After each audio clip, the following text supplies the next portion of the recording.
आपने कभी एम्बुलेंस पर एम्बुलेंस शब्द उल्टा लिखा हुआ देखा है? हाँ, देखा है। अक्सर लोग सोचते हैं कि ये कोई गलती है, लेकिन असल में ये लाइट के एक बहुत ही इंटरेस्टिंग फिनोमेनन का परफेक्ट एग्जाम्पल है। Lateral inversion. बिल्कुल, और ये तो बस एक छोटी सी झलक है। सबसे अजीब बात तो ये है कि लाइट जो खुद इनविजिबल है, वही हमें अपने आसपास की पूरी दुनिया देखने में मदद करती है। हाँ हाँ, और आज हम इसी फैसिनेटिंग सब्जेक्ट में एक गहरी चर्चा करने वाले हैं। ठीक है। तो हमारा मिशन साफ है, इन सोर्सेस के जरिए लाइट के फंडामेंटल प्रिंसिपल्स को समझना, रिफ्लेक्शन, रिफ्रैक्शन, मिरर्स, लेंसेज और इनके पीछे की पूरी फिजिक्स। चलिए तो फिर शुरू करते हैं बिल्कुल बेसिक से। लाइट है क्या? एक फॉर्म ऑफ एनर्जी। दोनों सोर्सेज यही कहते हैं। हाँ, एक एनर्जी जो हमें देखने में हेल्प करती है, और इसकी कुछ कोर प्रॉपर्टीज हैं। पहली, ये हमेशा एक सीधी लाइन में चलती है। Rectilinear motion. बिल्कुल। दूसरी, इसे ट्रैवल करने के लिए किसी मीडियम की जरूरत नहीं है, ये वैक्यूम में भी चल सकती है। और तीसरी, वैक्यूम में इसकी स्पीड अल्टीमेट है, लगभग 3 लाख किलोमीटर पर सेकंड। या 3 × 10⁸ मीटर्स पर सेकेंड। हाँ। और लाइट का सबसे कॉमन बिहेवियर है रिफ्लेक्शन। एक सोर्स में इसकी बड़ी रिलेटेबल सी डेफिनेशन दी है, क्या? The bouncing back of light. उन्होंने एक एनालॉजी भी दी थी कि जैसे वो तुम्हारी जिंदगी में आई थी, टकराई थी और चली गई थी। वाह, काफी ड्रामेटिक है, लेकिन कॉन्सेप्ट बिल्कुल सही है। जब लाइट किसी भी सरफेस से, जैसे मिरर से टकराकर वापस उसी मीडियम में लौट आती है, तो उसे रिफ्लेक्शन कहते हैं। और इस पूरे प्रोसेस में 3 चीजें सबसे इंपॉर्टेंट हैं। इंसिडेंट रे, जो लाइट आ रही है, रिफ्लेक्टेड रे। रिफ्लेक्टेड रे जो टकराकर वापस जा रही है। और नॉर्मल। ये क्या है? नॉर्मल एक इमेजिनरी लाइन है, जिस पॉइंट पर लाइट टकराती है उस सरफेस पर ठीक 90 डिग्री पर। ये हमारा रेफरेंस पॉइंट है। सारे एंगल्स इसी से मेजर होते हैं। अच्छा। और ये सारा खेल बस 2 सिंपल से लॉस पर चलता है ना। हाँ बिल्कुल। पहला लॉ कहता है कि एंगल ऑफ इंसिडेंस या एंगल आई हमेशा एंगल ऑफ रिफ्लेक्शन यानी एंगल आर के बराबर होता है। Exactly, angle I equals angle R. हमेशा।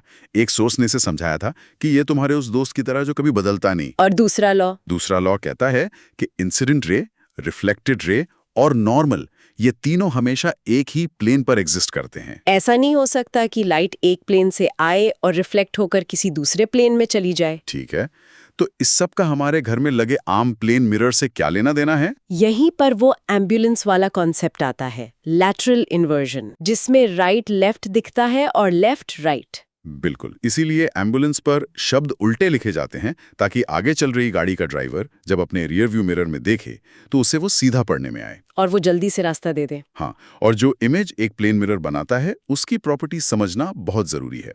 पहली तो ये कि इमेज हमेशा वर्चुअल और इरेक्ट होती है। वर्चुअल यानी आभासी, जिसे स्क्रीन पर प्रोजेक्ट नहीं किया जा सकता, और इरेक्ट यानी सीधी।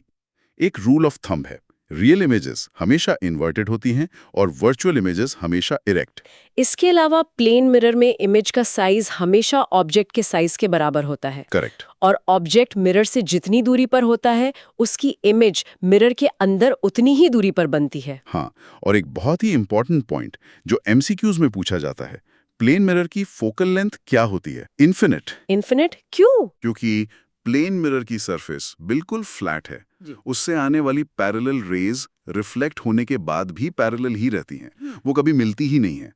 तो हम मानते हैं कि वो इन्फिनिटी पर जाकर मिलेंगी। अच्छा, ये पॉइंट इंपॉर्टेंट है। ठीक है, प्लेन मिरर तो समझ आ गया, लेकिन मुझे हमेशा से ये कर्व्ड मिरर्स फैसिनेट करते हैं, जैसे गाड़ियों के साइड मिरर्स या शेविंग मिरर्स। हाँ, उनमें ऐसा क्या अलग होता है जो इमेज को छोटा या बड़ा कर देता है? वो आते हैं स्फेरिकल मिरर्स की कैटेगरी में। हाँ। ये 2 तरह के होते हैं, हाँ। कॉनकेव और कॉन्वेक्स। कॉनकेव को याद रखने की एक ट्रिक थी, केव यानी गुफा। बिल्कुल, उसकी रिफ्लेक्टिंग सरफेस अंदर की तरफ गुफा जैसी धसी हुई होती है, और ये एक कन्वर्जिंग मिरर है। मतलब ये लाइट रेज को एक पॉइंट पे इकट्ठा करता है। हाँ, और कॉन्वेक्स मिरर इसका उल्टा है, उसकी रिफ्लेक्टिंग सरफेस बाहर की तरफ उभरी हुई होती है, और ये एक डाइवर्जिंग मिरर है। मतलब ये लाइट रेज को फैला देता है। राइट।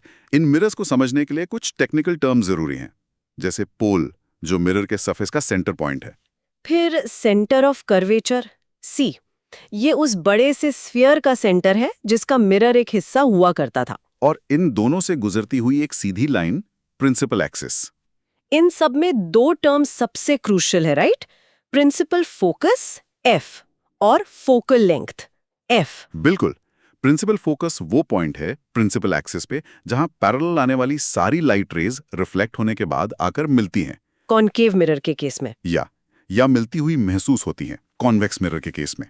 और पोल से इस फोकस तक के दूरी को फोकल लेंथ कहते हैं। हाँ, और सेंटर ऑफ कर्वेचर C और फोकल लेंथ F में एक बहुत जरूरी कनेक्शन है। रेडियस ऑफ कर्वेचर R जो पोल से C तक की दूरी है वो हमेशा फोकल लेंथ F का डबल होता है। अच्छा, R = 2F। हाँ, मतलब फोकस हमेशा पोल और सेंटर ऑफ कर्वेचर के ठीक बीच में होता है।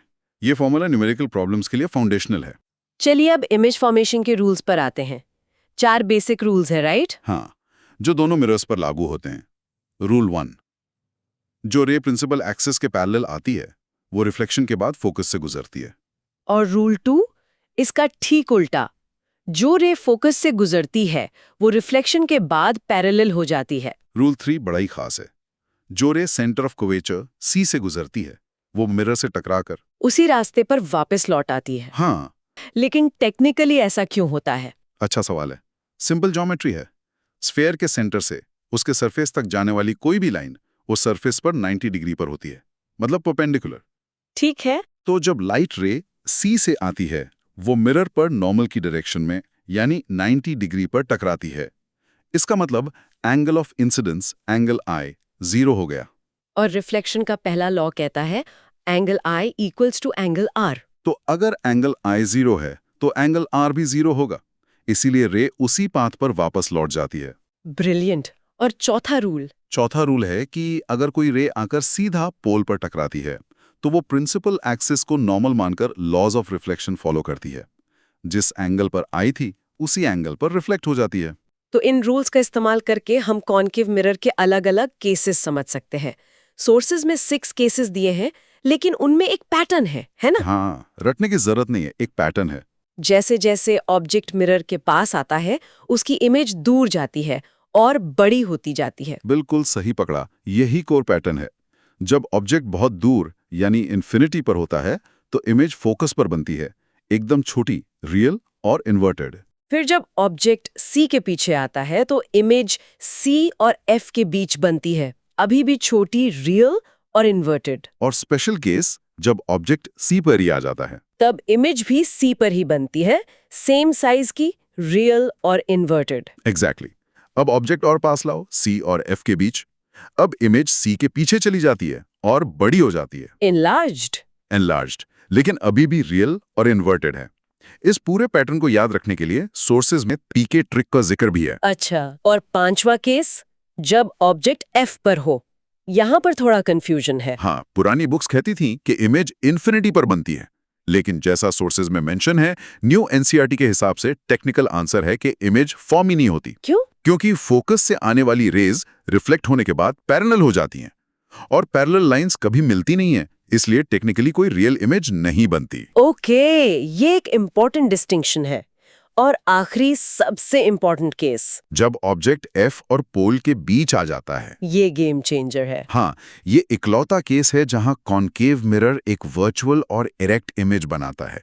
इमेज मिरर के पीछे बनती है, ऑब्जेक्ट से बड़ी मतलब एनलार्ज्ड होती है। इसीलिए इसे शेविंग मिरर या मेकअप मिरर की तरह इस्तेमाल करते हैं। बिल्कुल, आप अपना चेहरा F और P के बीच रखते हैं और आपको एक बड़ी सीधी इमेज दिखती है। डेंटिस्ट्स भी इसी का इस्तेमाल करते हैं। 1 मिनट, अगर कॉनकेव मिरर इस एक केस में वर्चुअल इमेज बनाता है और कॉन्वेक्स मिरर तो हमेशा ही वर्चुअल इमेज बनाता है, तो सिर्फ इमेज देख के दोनों में फर्क कैसे पता चलेगा? बहुत ही अच्छा प्रैक्टिकल सवाल है। फर्क साइज का है। साइज का? हाँ, कॉन्वेक्स मिरर जो वर्चुअल इमेज बनाता है वो हमेशा ऑब्जेक्ट से छोटी मतलब डिमिनिश्ड होगी, लेकिन कॉनकेव मिरर अपने इस स्पेशल केस में जो वर्चुअल इमेज बनाता है वो हमेशा ऑब्जेक्ट से बड़ी मतलब मैग्नीफाइड होगी। अच्छा, तो अगर इमेज वर्चुअल और मैग्नीफाइड है तो वो 100% कॉनकेव मिरर है। एग्जैक्टली। समझ गई। और कॉन्वेक्स मिरर के बारे में, उसकी कहानी तो काफी सिंपल लगती है। बहुत सिंपल। उसके सिर्फ 2 ही केस हैं। चाहे ऑब्जेक्ट इन्फिनिटी पर हो या कहीं भी, इमेज हमेशा वर्चुअल, इरेक्ट और डिमिनिश्ड ही बनेगी। और इसी प्रॉपर्टी की वजह से इसे गाड़ियों में रियर व्यू मिरर की तरह यूज करते हैं। हाँ, क्योंकि ये चीजों को छोटा करके एक बहुत बड़ा एरिया मतलब वाइडर फील्ड ऑफ व्यू दिखाता है। इसीलिए उन मिरर्स पर वार्निंग लिखी होती है, objects in mirror are closer than they appear. Right, क्योंकि वो सब कुछ छोटा करके दिखा रहा है तो हमें लगता है गाड़ी दूर है जबकि वो पास होती है। बिल्कुल। अब आते हैं इस चैप्टर के सबसे क्रूशियल हिस्से पर, जहां सबसे ज्यादा गलतियां होती हैं, न्यूमेरिकल्स और उनके लिए न्यू कार्टेशियन साइन कन्वेंशन। ये बेसिकली रूल्स का एक सेट है ताकि सबकी कैलकुलेशंस में कंसिस्टेंसी रहे। पहला रूल, सारी दूरियां मिरर के पोल से नापी जाएंगी। हाँ। दूसरा, लाइट हमेशा लेफ्ट से आती हुई मानी जाती है, इसलिए पोल के लेफ्ट साइड की सारी दूरियां नेगेटिव होंगी और राइट साइड की सारी दूरियां पॉजिटिव। और तीसरा, प्रिंसिपल एक्सिस के ऊपर की हाइट पॉजिटिव होगी और नीचे की नेगेटिव। इसमें सबसे इंपॉर्टेंट टेक अवे ये है कि ऑब्जेक्ट को हम हमेशा मिरर के लेफ्ट में रखते हैं, इसलिए ऑब्जेक्ट डिस्टेंस u हमेशा हर हाल में नेगेटिव होगा। राइट। अब एक सवाल, फोकल लेंथ का साइन क्या होगा? कॉन्केव मिरर लाइट को लेफ्ट साइड में अपने फोकस पर कन्वर्ज करता है, इसलिए उसकी फोकल लेंथ f नेगेटिव होती है। और कॉन्वेक्स मिरर का फोकस राइट साइड पर होता है तो उसकी फोकल लेंथ पॉजिटिव होगी। परफेक्ट।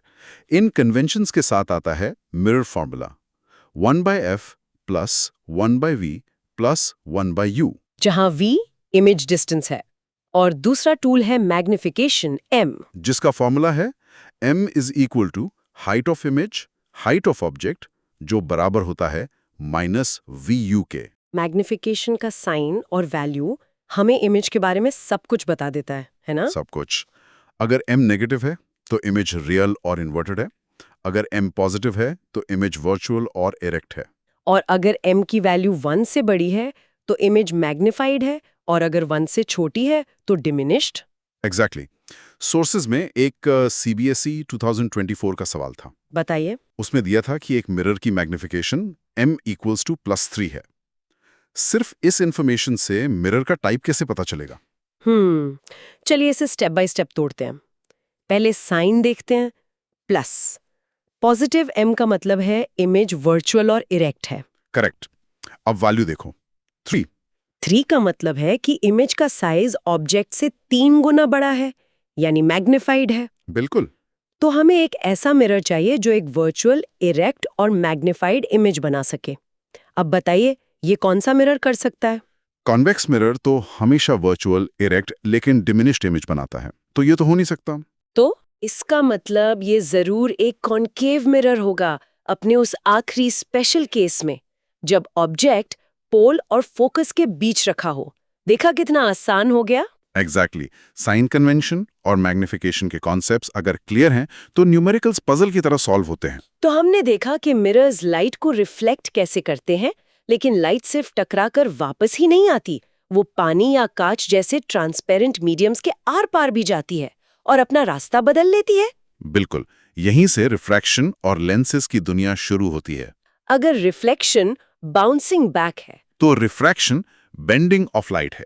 ऐसा तब होता है जब लाइट एक मीडियम से दूसरे मीडियम में जाती है, जैसे हवा से पानी में। और इस बेंडिंग का कारण क्या है? एक ही कारण है, अलग-अलग मीडियम में लाइट की स्पीड का अलग-अलग होना। इसे आसान भाषा में कैसे समझें? सोचिए, आप एक पक्की सड़क पर तेजी से भाग रहे हैं और फिर अचानक आपको घुटनों तक भरे पानी में भागना पड़े।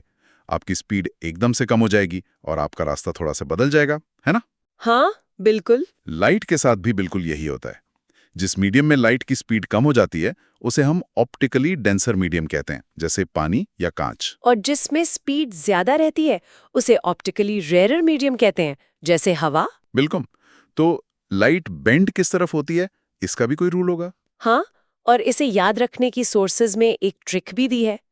जब लाइट रेयरर से डेंसर मीडियम में जाती है तो वो नॉर्मल की तरफ, टुवर्ड्स द नॉर्मल, बेंड होती है। इससे R.D. शर्मा को नॉर्मल पसंद है से याद रख सकते हैं। अच्छा। और जब डेंसर से रेयरर मीडियम में जाती है तो वो नॉर्मल से दूर, away from the normal, bend होती है। सोर्सेज में एक ग्लास स्लैब का एग्जाम्पल भी है। उसमें क्या होता है? ग्लास स्लैब में रिफ्रैक्शन 2 बार होता है। पहले जब लाइट हवा से ग्लास में एंटर करती है, रेयरर से डेंसर, तो वो नॉर्मल की तरफ मुड़ती है। फिर जब वो ग्लास से वापस हवा में निकलती है, डेंसर से रेयरर, तो वो नॉर्मल से दूर मुड़ती है। इसका नेट रिजल्ट ये होता है कि जो आखिरी रे निकलती है, इमर्जेंट रे, वो शुरू वाली रे, इंसिडेंट रे के पैरेलल ही होती है। लेकिन थोड़ी सी साइड में शिफ्ट हो जाती है। एग्जैक्टली। और इस शिफ्ट को लैटरल डिस्प्लेसमेंट कहते हैं। मतलब लाइट को सीधे जाना था, पर ग्लास स्लैब ने उसे थोड़ी देर के लिए साइड स्टेप करा दिया और फिर वापस पैरेलल रास्ते पे डाल दिया। Perfect explanation. अब रिफ्रैक्शन के भी दो लॉज हैं।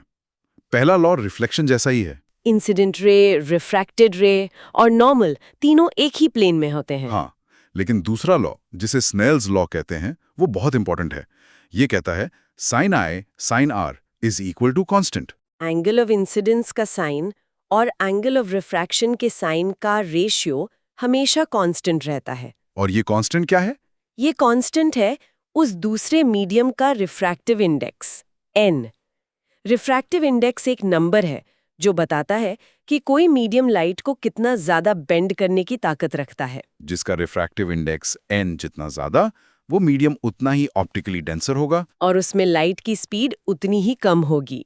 इसका फॉर्मूला है n = c/v, जहां c वैक्यूम में लाइट की स्पीड है और v उस मीडियम में। तो अगर पानी का रिफ्रैक्टिव इंडेक्स 1.33 है और ग्लास का 1.5, तो इसका मतलब ग्लास पानी से ज्यादा डेंसर है और ग्लास में लाइट की स्पीड पानी से कम होगी। अब मिरर से आगे बढ़कर लेंसेज पर आते हैं। हाँ, ये भी दो तरह के हैं, कॉन्वेक्स और कॉनकेव।